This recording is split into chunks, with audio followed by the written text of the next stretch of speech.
Hello everyone, ইনাক্ষিদত্তা blog ফ্যামিলির আরও একটি নতুন ব্লগে তোমাদের সবাইকে ওয়েলকাম। তো তোমরা সবাই কেমন আছো? নিশ্চয়ই খুব ভালো আছো, আর আমরাও কিন্তু খুবই ভালো আছি। তো আজকে আমাদের পুরীতে লাস্ট দিন, তো আমরা আজকে পুরী থেকে ফিরে যাব যে যার বাড়িতে। তো আমাদের পুরী থেকে 1:50-এ বন্দে ভারত ট্রেন আছে কলকাতা অবধি। তো সেই জন্য আমরা এখন কিন্তু স্টেশনে যাওয়ার জন্য বেরিয়ে পড়েছি, আর স্টেশনে এসে ট্রেনে আমরা উঠেও পড়েছি।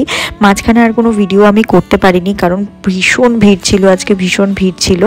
আর তার সাথে আমাদের প্রচুর লাগেজ ছিল, সেই জন্য ফোন একদম বন্ধ করে ব্যাগে ঢুকিয়ে রেখেছিলাম। এখন ভালোভাবে ট্রেনে উঠলাম, ট্রেনে উঠে আবার ফোনটা বের করলাম, কারণ এত লাগেজ ছিল। তো সেগুলো নিয়ে ঠিকঠাকভাবে ট্রেনে ওঠাটা একটা ডিফিকাল্ট ব্যাপার ছিল। যাই হোক, তারপরে সবাই ভালো মতো ট্রেনে উঠে পড়েছি। আর ট্রেনে ওঠার পর ভীষণ খিদে পেয়েছিল, জানো তো। কিছুক্ষণ বসে থাকার পর এত খিদে পেয়ে গেছিলো। যাই হোক, তারপরে কিছুক্ষণ বাদেই কিন্তু আমাদের লাঞ্চ দিয়ে গেছে। আর লাঞ্চে ছিল ভাত, ডাল, তারপরে আলু দিয়ে, পটল দিয়ে, মটরশুঁটি দিয়ে একটা সবজি, তার সাথে ছিল রুটি। এটা বলছিল পরোটা, বাট রুটির মতনই লাগছিল। তার সাথে চিকেন ছিল, তার সাথে একটা দই ছিল, তার সাথে লবণ ছিল, তারপরে আইসক্রিম দিয়েছিল, অনেক কিছু দিয়েছিল। লাঞ্চটা বেশ ভালো ছিল। হ্যাঁ, ট্রেনের খাবার তো খুব একটা তো হয় ভালো হয় না, তবে খাবারটা ভালো ছিল। আমি এর আগে যতবার ট্রেনের খাবার খেয়েছি তার থেকে এটা অনেকটাই বেটার ছিল। আমার তো বেশ ভালো লেগেছে। আর আমার এতটাই খিদে পেয়েছিল, আমার পুরো পাগলের মতো খিদে পেয়ে গেছিলো, কারণ আমি আজকে সকালে কিচ্ছু খাইনি। শরীরটা আজকে খুব একটা ভালো লাগছিল না, সেই জন্য সকালবেলা আমি কিচ্ছু খেয়ে আসিনি, একটু মুড়ি আর একটু চা খেয়েছিলাম। তো যাই হোক, তারপরে এই যে খাওয়া দাওয়া করে নিলাম একদম পেট ভরে। এখন শরীরটা বেশ ভালো লাগছে। এখন এই বাইরের দৃশ্য দেখতে দেখতে, গান শুনতে শুনতে কিন্তু বাড়ি পৌঁছে যাব। আর হ্যাঁ, আমি কিন্তু আজকে বাড়ি পৌঁছাবো না, আমরা কলকাতা পৌঁছাবো প্রায় 7টা, 7:30 নাগাদ। তারপরে আমাদের আবার রাত্রিবেলা কলকাতা থেকে শিয়ালদার ট্রেন আছে, হাওড়া থেকে আবার শিয়ালদা যেতে হবে, শিয়ালদা থেকে বালুরঘাট যাওয়ার ট্রেন আছে।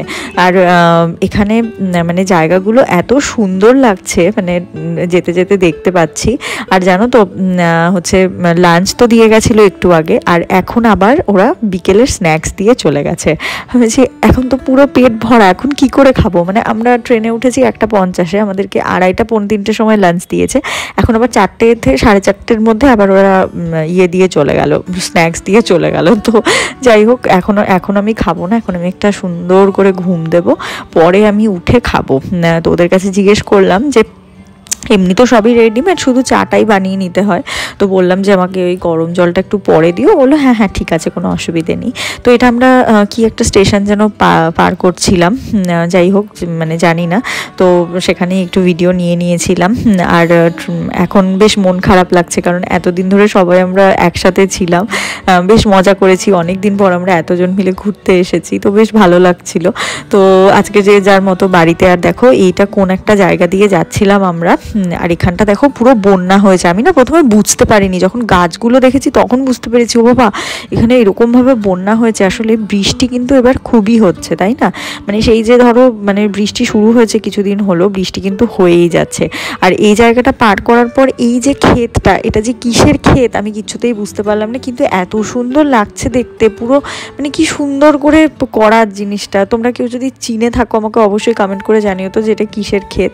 তো যাই হোক, একটু ঘুমিয়ে টুমিয়ে নিলাম, তারপরে এই স্ন্যাক্সের প্যাকেটগুলো খুলেছি। এখানে একটা এই ক্যারামেল পপকর্ন ছিল, তার সাথে একটা কচুরি ছিল, আর তার সাথে একটু করে নিয়েছি চা।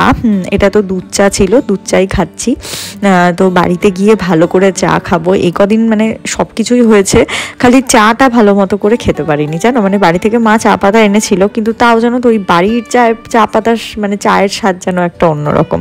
তো যাই হোক, আমরা কিন্তু কলকাতা পৌঁছে গেছি। আর এখন এই যে সব লাগেজ নিয়ে আমরা কিন্তু স্টেশনে নেমেছি। আর আমাদের লাগেজ দেখো একবার।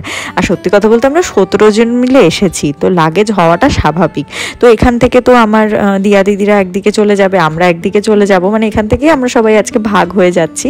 তো আমরা চলে যাচ্ছি শিয়ালদা স্টেশনে। আমার আর 2 মাসি চলে যাবে নৈহাটিতে, আর আমার দিয়া দিদিদের তো কলকাতাতেই বাড়ি, দিয়া দিদিরা চলে যাবে কলকাতাতে। তো চলো আমরা এখন হাওড়া স্টেশনে যাব, গিয়ে আমরা শিয়ালদা স্টেশনে যাব। ওখানে গিয়ে আবার ট্রেনে ওঠার ব্যাপার আছে। আর আজকে বন্দে ভারত একটু লেটই ছিল, তো আর 8:30টায় ঢুকেছে। তো এখন অলরেডি 9টা, 9:30 মতো বাজে।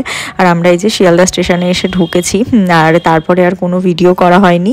আমি রাত্রে ট্রেনে উঠে ঘুমিয়ে পড়েছিলাম, কারণ ভীষণ শরীর খারাপ লাগছিল। তো পরের দিন এই যে সকালবেলা বালুরঘাট কিন্তু পৌঁছে গেছি। আর বালুরঘাট স্টেশনটা একদম অন্যরকম করেছে, এখন খুব সুন্দর করেছে চারপাশটা। তো চলো একটু পরে কিন্তু বাড়ি পৌঁছে যাবো। আর আজকের ভিডিওটা এখানেই শেষ করে দিচ্ছি। সবাই ভালো থেকো, সুস্থ থেকো, আমার ভিডিওগুলো দেখতে থেকো। যদি ভালো লাগে চ্যানেলটাকে সাবস্ক্রাইব করে দিও। দেখা হচ্ছে পরের আরেকটা নতুন ব্লগে। তো টাটা, বাই।